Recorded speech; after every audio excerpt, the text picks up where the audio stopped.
Chers amis, bonjour.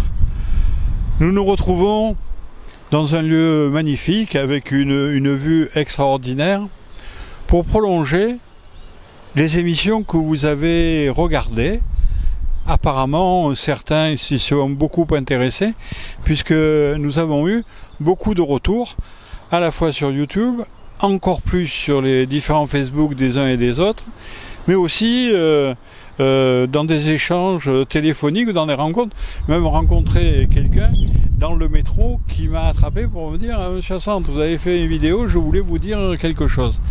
Et je vous avais promis qu'on reviendrait vers vous pour toutes les observations ou les questions ou les suggestions que vous aviez proposées. Alors aujourd'hui, Marie-Christine m'accompagne. Elle a fait le tour de tout ce que était sur les Facebook, tout ce qu'on a dit, repris. Et je crois que vous avez prévu un certain nombre de questions à me poser qui sont directement en provenance de ce que les gens ont dit, ont observé, ont écrit, ont dit. Alors, je vais d'abord vous poser la première question.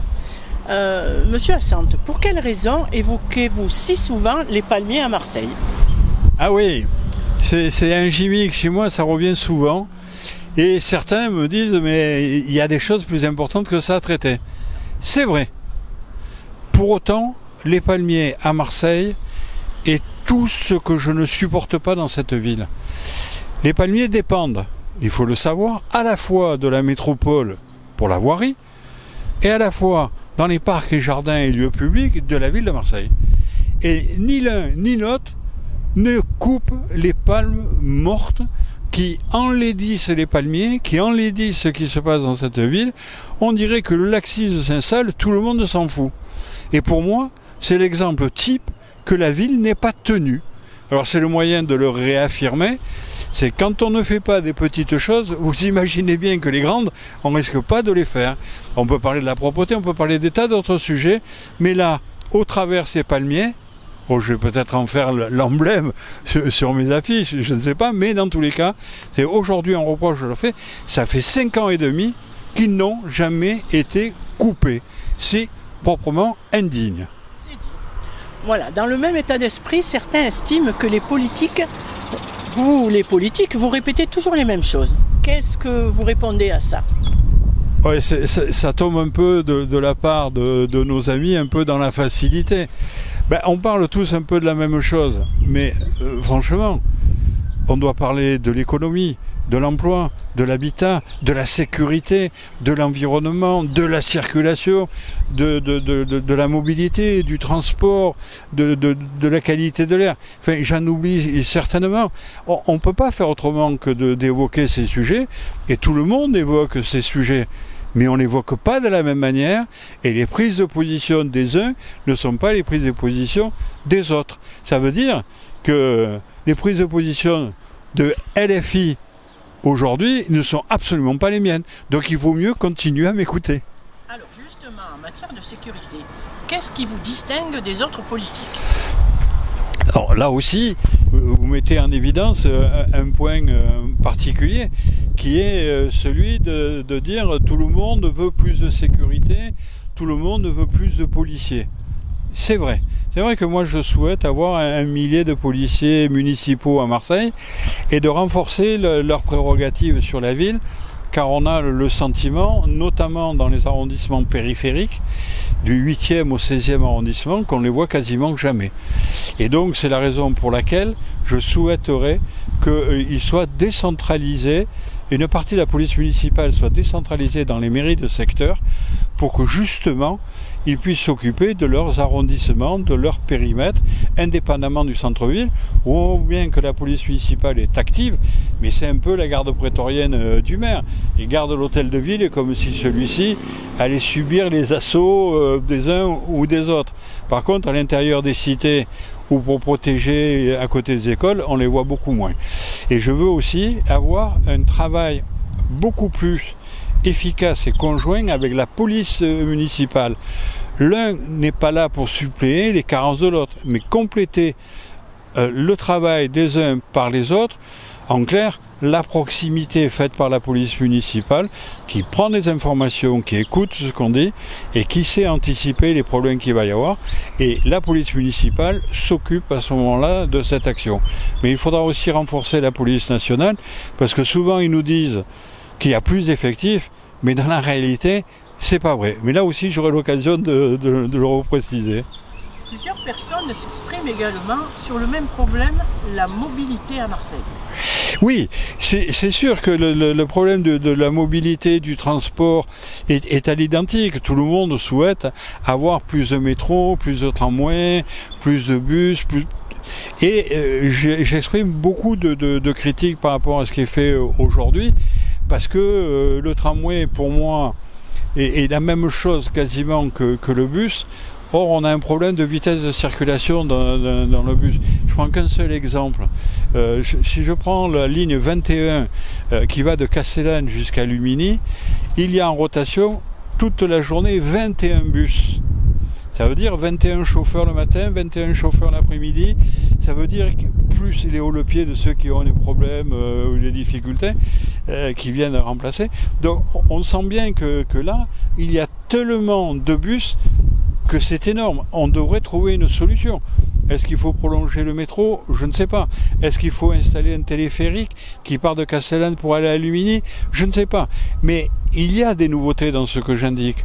J'ai indiqué dans une de mes vidéos que j'ai faite il y a quelque temps en arrière de faire la plateforme multimodale à la Barrasse pour y faire venir le tramway, prolonger des Cailloles jusqu'à la Barrasse, prolonger le métro aussi dans toute la vallée de l'Uvode, parce que c'est un des arrondissements complètement abandonnés de toutes les politiques, mais c'est aussi de faire venir le tramway de Aubagne, puisqu'il est juste à côté. Et ça, c'est un projet métropolitain, intercommunal.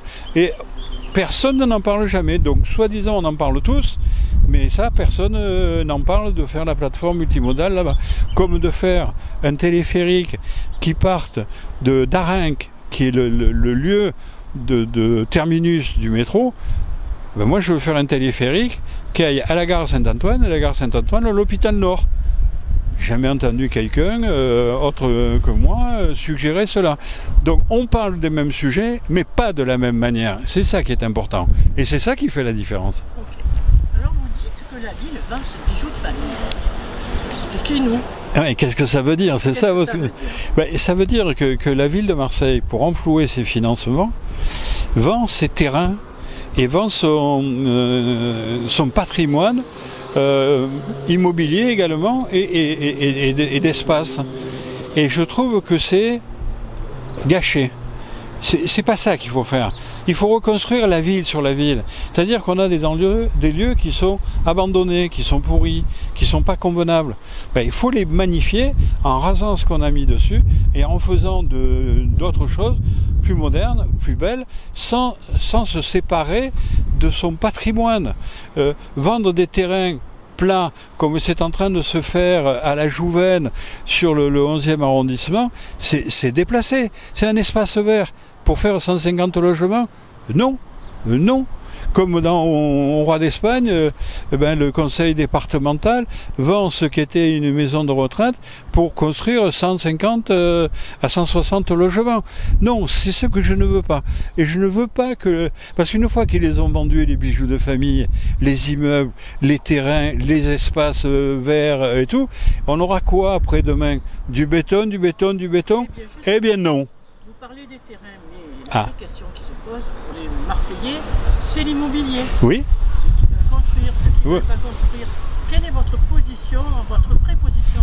Alors, je viens de commencer un peu à l'exprimer, à le dire. Donc, que la ville garde son patrimoine, ses biens de terrain. Mais il y a plein d'autres endroits où il faut travailler la question, avoir le courage d'aller dans les lieux difficiles pour reconstruire certains endroits.